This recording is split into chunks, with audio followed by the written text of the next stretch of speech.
दोस्तों नमस्कार। आजकल भारत की राजनीति में दो इम्पोर्टेंट चर्चाएं चल रही हैं। पहला, जो इलेक्टोरल बॉन्ड थे जिसको सुप्रीम कोर्ट ने रद्द कर दिया, किसने बॉन्ड किसको दिए, ये एक चर्चा चल रही है। दूसरी तरफ जो चर्चा चल रही है वो है केजरीवाल का गिरफ्तार होना, और गिरफ्तार किस मामले में? मनी लॉन्ड्रिंग के केस में। दोस्तों, एक स्थिति में आपके सामने रख रहा हूं।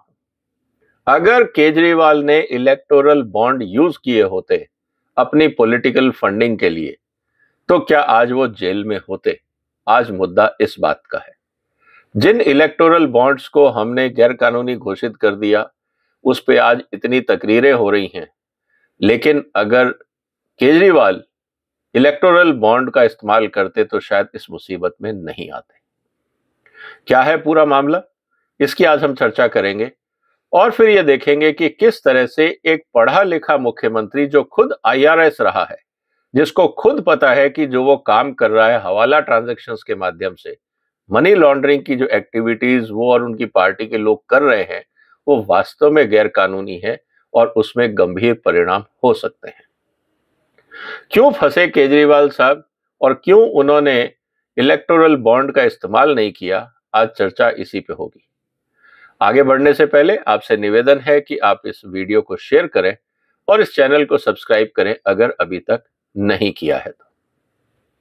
दोस्तों, अक्सर आपने आम आदमी पार्टी के प्रवक्ताओं को टीवी के सामने ये बोलते सुना होगा कि कोई भी पैसा नहीं मिला, किसी भी पैसे का कोई आधार नहीं है, पता नहीं ये फर्जी केस क्यों बनाया गया है और मोदी सरकार आम आदमी के पीछे डंडा लेके पड़ी हुई है।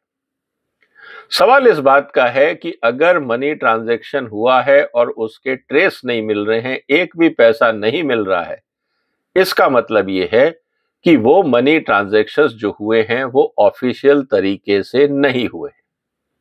इसका मतलब यह है कि आम आदमी के प्रवक्ता खुद इस बात को मान रहे हैं कि जितना मनी ट्रांजैक्शन हुआ है वो सब इलीगल हुआ है, क्योंकि उन्होंने अभी तक ये नहीं बताया कि गोवा में और बाकी जगह पे जो चुनाव में खर्चा हुआ वो कितना हुआ और उसका पैसा कहां से मिला। ये जानना बहुत जरूरी है। आईआरएस कैडर का एक ऑफिसर जो एक राजनीतिक पार्टी का मुखिया हो, क्या उसको इस बात की समझ नहीं होगी कि किस तरह से मनी ट्रांजैक्शन किया जाए, किस तरह से चोरी की जाए और पकड़ी ना जाए? आफ्टर ऑल, पढ़े लिखे होने का क्या फायदा अगर आप अपने आप को भी बचाने का प्रयास ना करें तो। इसीलिए यह मुद्दा गंभीर है। दोस्तों, लोग आफ्टर ऑल हवाला ट्रांजैक्शंस करते क्यों हैं? क्या मजबूरी होती है लोगों को हवाला ट्रांजैक्शन करने में? इसमें एक बहुत इंटरेस्टिंग रिपोर्ट आई है एफएटीएफ की, जिसके तहत पीएमएलए का कानून बना है।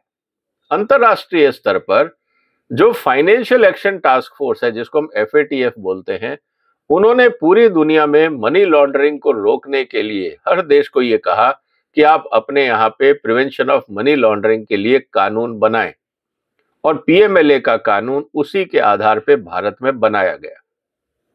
ये एक अंतरराष्ट्रीय अंडरस्टैंडिंग के तहत हुआ। अब जब इस तरह के हवाला ट्रांजैक्शंस होते थे, अब हवाला ट्रांजैक्शन अक्सर कहां होते थे? आतंकवादी घटनाओं के लिए, ड्रग स्मगलिंग के लिए, ह्यूमन ट्रैफिकिंग के लिए, जो भी गैरकानूनी काम होते थे, जो लोग गैरकानूनी काम करते थे, उनके पीछे एक सबसे बड़ा मकसद होता था फाइनेंशियल गेन।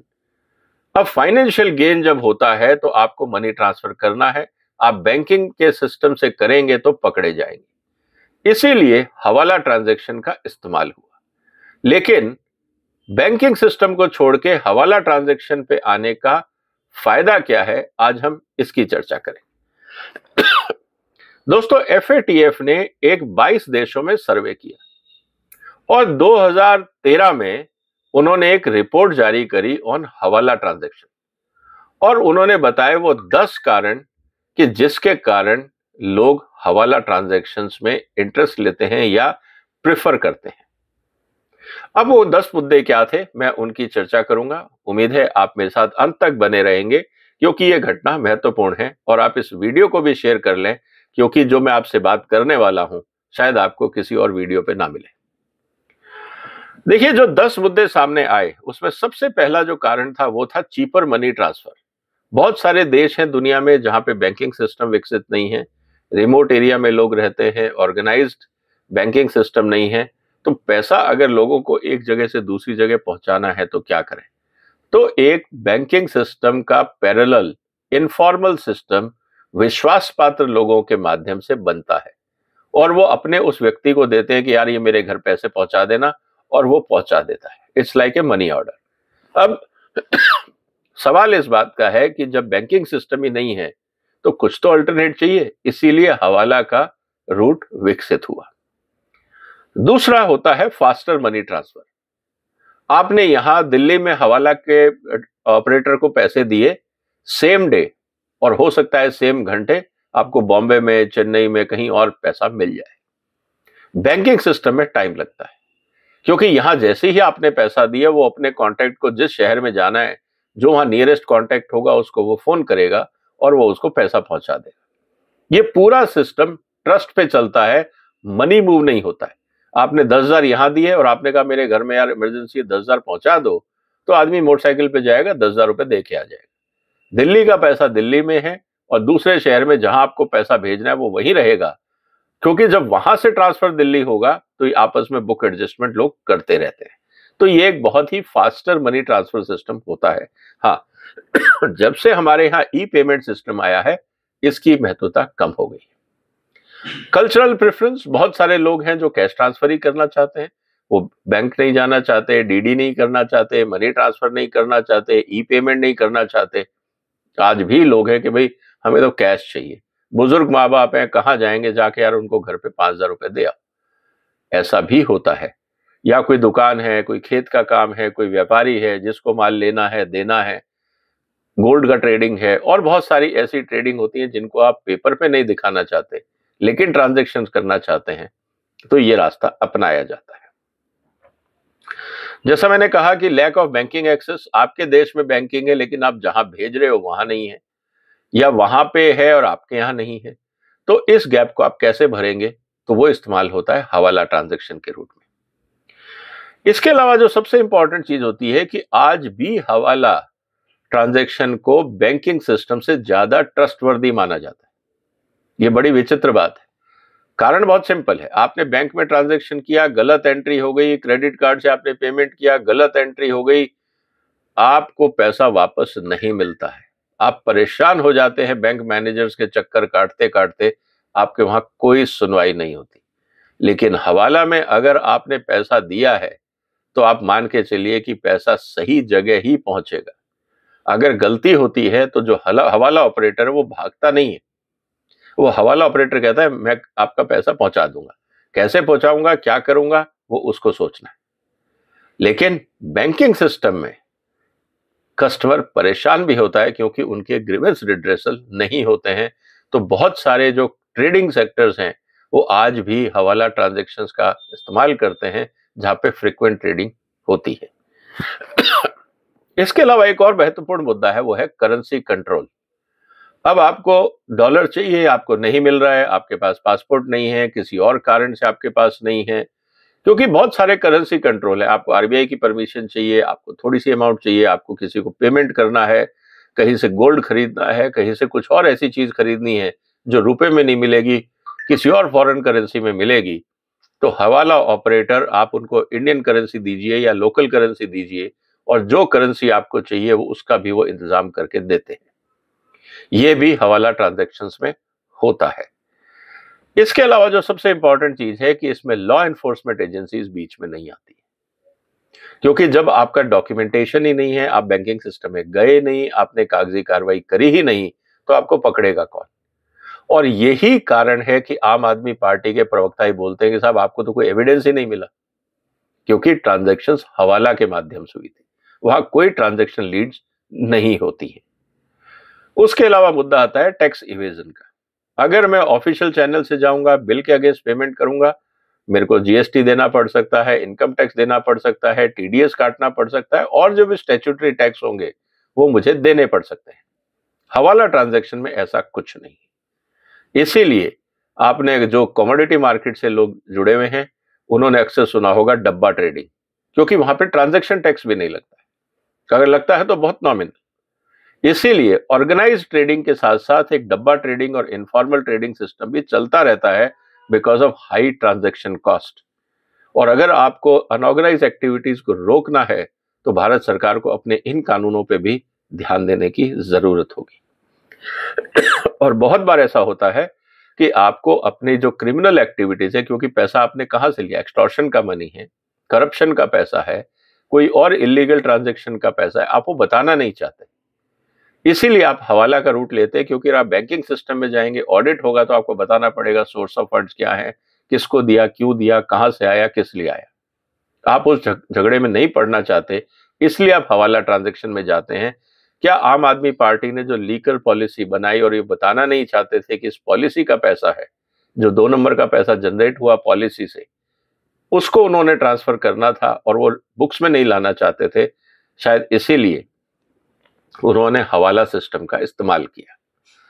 तो अब सवाल इस बात का है दोस्तों कि एक IRS ऑफिसर जिसको ये पता था कि हवाला ट्रांजैक्शन लीगल है, उसने अपनी पूरी पॉलिटिकल एक्टिविटी को हवाला के माध्यम से क्यों चलाई? उनके पास इलेक्टोरल बॉन्ड था। मैं ये कह रहा हूं कि जो लोग दारू घोटाले में शामिल हैं, अगर उनको 100 करोड़ रुपए केजरीवाल को रिश्वत देनी भी थी in the form of political funding, अगर वो 100 करोड़ के इलेक्टोरल बॉन्ड खरीद के केजरीवाल को दे देते तो क्या एतराज था? मुझे ये लगता है कि दोनों तरफ से चीजें वाइट में होती। केजरीवाल को भी दिक्कत नहीं थी क्योंकि पैसे देने के, और जैसा कहा जा रहा है कि कोई भी शेल कंपनी भी दे सकती थी। वो मुद्दा अलग है कि शेल कंपनी कौन थी, क्या थी, वो एक अलग बहस का मुद्दा है। लेकिन केजरीवाल साहब के पास ये कहने का मौका था कि मुझे नहीं पता शेल कंपनी कौन है, क्या है, मेरे पास पॉलिटिकल फंडिंग आई, मैंने पार्टी को दे दी, पार्टी ने इस्तेमाल कर लिया। अब क्यों दी, किस लिए दी, ये आप उनसे पूछिए, मैं बीच में नहीं आता। और ये सबसे बड़ी बात है जो केजरीवाल अगर इलेक्टोरल बॉन्ड इस्तेमाल करते तो शायद नहीं फंसते। लेकिन दूसरा एक मुद्दा और है, अगर आप हवाला के रूप में ट्रांजैक्शंस करते हैं तो किसी के पास कोई अकाउंट नहीं होता कि कितना पैसा आया, कहां आया, कब आया, किसको दिया, कैसे दिया, कब दिया, किस पर्पस के लिए दिया, सब कुछ ओपेक रहता है। सिर्फ जिसने दिया और जिसने लिया या जिसने इंस्ट्रक्शन दी, ये 2-3 लोग ही होते हैं जिनको पता होता है कि पूरा घपला कैसे हुआ है। कहीं हवाला ट्रांजैक्शन का पर्पस ये तो नहीं था कि 100 करोड़ तो मांगे गए थे, लेकिन 45 करोड़ रुपए गए गोवा, बाकी 55 करोड़ रुपए कहां गए? क्या जो लोग इस पूरे हवाला ट्रांजैक्शन और पॉलिटिकल गेम प्लान में इन्वॉल्व थे, क्या उन्होंने पर्सनल एजेंडा में लगाए? इसके अलावा जो इंपॉर्टेंट चीज है जो समझनी होगी कि जो पूरा पैसा, जो 100 करोड़ की बात कही जा रही है, ये एक्चुअली गया कहां, किसने खर्चा और किस रूप में खर्चा, इसको भी समझना इसलिए जरूरी है क्योंकि किस तरह से हवाला ट्रांजैक्शन सेटल होते हैं, अगर वो हम नहीं समझेंगे तो बात अधूरी रह जाएगी। एक होता है रिवर्स हवाला, कि मान लीजिए हैदराबाद में साउथ ग्रुप ने 100 करोड़ रुपए केजरीवाल के लिए लोकल हवाला ऑपरेटर्स को दिए, उन्होंने 45 करोड़ रुपए गोवा में पहुंचा दिए, 55 करोड़ कहां गए? ये हवाला ऑपरेटर्स के पास जब तक हम नहीं पहुंचेंगे, या जो लोग हवाला ऑपरेटर्स के साथ काम कर रहे थे, जिन्होंने पैसा दिया हवाला ऑपरेटर्स को, उन्होंने इंस्ट्रक्शन भी दी होगी कि कहां पहुंचाना है। या ये भी हो सकता है कि केजरीवाल की टीम ने कहा होगा कि आप पैसा वहां पहुंचा दीजिए, उसके बाद पैसा कहां जाएगा उसका टेंशन आपका नहीं है। तो यहां पे जानबूझ के एक चेन ब्रेक की गई होगी। तो ये जो खास राज की बातें हैं, ये उन्हीं लोगों के पास होंगी जो इस पूरे ऑपरेटर के साथ कोऑर्डिनेट कर रहे थे और डील कर रहे थे। क्या ईडी वहां तक पहुंच पाएगी या पहुंच चुकी है? सवाल इस बात को है। इसमें एक नहीं, कई मल्टी लेयर हवाला ट्रांजैक्शन के लोग भी हो सकते हैं, क्योंकि 100 करोड़ रुपए हो सकता है एक हवाला ऑपरेटर ना ऑपरेट करे। एक आदमी हो सकता है जो की पॉइंट हो, जो पैसा ले, फिर वो नीचे मल्टीपल लोगों को, हवाला ऑपरेटर्स को पैसा दे फॉर अलग अलग लोकेशंस। किसी को गोवा का काम दिया, किसी को दिल्ली का दिया, किसी को गुजरात का दिया, किसी को कहीं और दिया, और कुछ पैसा हो सकता है विदेश भी गया हो, वहां प्रॉपर्टीज खरीदी हो, वहां के डिपॉजिट्स रखे हो, गोल्ड खरीद के वहां रखा हो, हमें नहीं पता। जब तक ये पूरा ट्रांजैक्शन, जितना पैसा दिया गया, और जब तक हवाला ऑपरेटर्स के माध्यम से उसकी पूरी बैलेंस शीट नहीं मिल जाती, तब तक आप लोगों के काम करने के तरीके और उनकी नीयत तक नहीं पहुंच पाओगे। इसके अलावा बहुत सारी ट्रांजैक्शंस होती हैं इलेक्शन के टाइम पे। पोस्टर छपते हैं, बैनर छपते हैं, रैलियां होती हैं, गाड़ियां होती हैं, होटल बुकिंग होती है।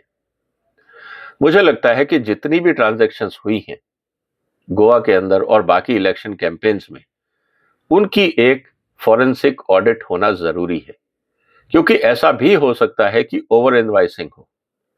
मान लीजिए कि आपने कार हायर करी, उसका खर्चा 2-2.5 रुपए रोज का है, लेकिन आपने कार ऑपरेटर को दे दिए 10,000 रुपए और ये कहा कि बाकी जो 8,000 रुपए है वो बैनर वाले को दे देना।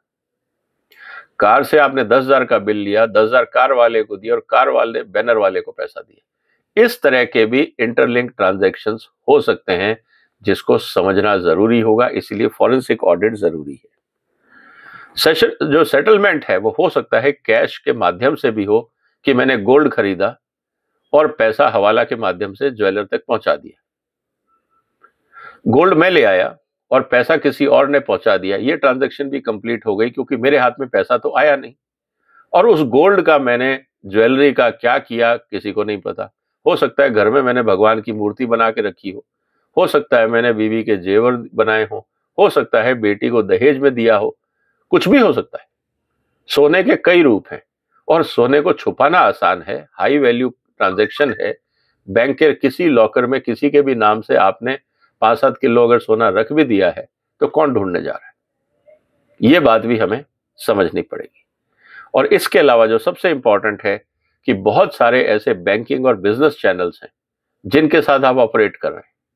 सिर्फ हवाला का काम तो नहीं कर रहे, सिर्फ इलेक्टोरल एक्टिविटीज तो नहीं है। हो सकता है कि लोगों ने प्रॉपर्टीज खरीदी हो, प्रॉपर्टी आपके नाम पे हो, अंडर इनवॉइसिंग हुआ हो, प्रॉपर्टी हो मान लीजिए 1 करोड़ की, आपने उसकी बिलिंग कराई हो 50 लाख की, 50 लाख आपने दिए हो और 50 लाख का पैसा हवाला के माध्यम से प्रॉपर्टी डीलर तक पहुंचा। 1 करोड़ प्रॉपर्टी डीलर को मिल गए या ओनर को मिल गए प्रॉपर्टी की, आपने 50 दिए, 50 हवाला के माध्यम से आए, उनका भी काम हो गया, आपका भी काम हो गया। इसीलिए मेरा ये कहना है कि इस पूरे सिस्टम का फॉरेंसिक ऑडिट जरूरी है। आपको क्या लगता है दोस्तों कि जो बार बार आम आदमी की पार्टी के लोग कह रहे हैं कि कुछ भी नहीं मिला, कुछ भी नहीं मिला, क्या ये अपने आप में एडमिशन नहीं है कि सारा ट्रांजैक्शन हवाला के माध्यम से हुआ? और दूसरी बात कि एक आईआरएस ऑफिसर को जो पॉलिटिकल एक्टिविटी में एज ए एक्टिविस्ट आया था, उसको हवाला रूट में जाने की क्या जरूरत? क्या मजबूरी थी केजरीवाल की कि उसको हवाला ट्रांजैक्शंस का साथ लेना पड़ा? ना उन्होंने बैंकिंग सिस्टम का साथ किया, ना उन्होंने इलेक्टोरल बॉन्ड के माध्यम से गोवा और बाकी राज्यों के चुनाव के लिए फंड इकट्ठा किया। ऐसी क्या मजबूरी थी? आपको क्या लगता है दोस्तों? कमेंट बॉक्स में आप अपने जवाब लिखिएगा। फिर चर्चा करेंगे एक और महत्वपूर्ण मुद्दे के साथ। तब तक आप अपना ख्याल रखिए। इस चैनल को सब्सक्राइब कर लीजिए, इस वीडियो को शेयर कर लीजिए। फिर मुलाकात होगी एक और महत्वपूर्ण मुद्दे के साथ। तब तक वंदे मातरम।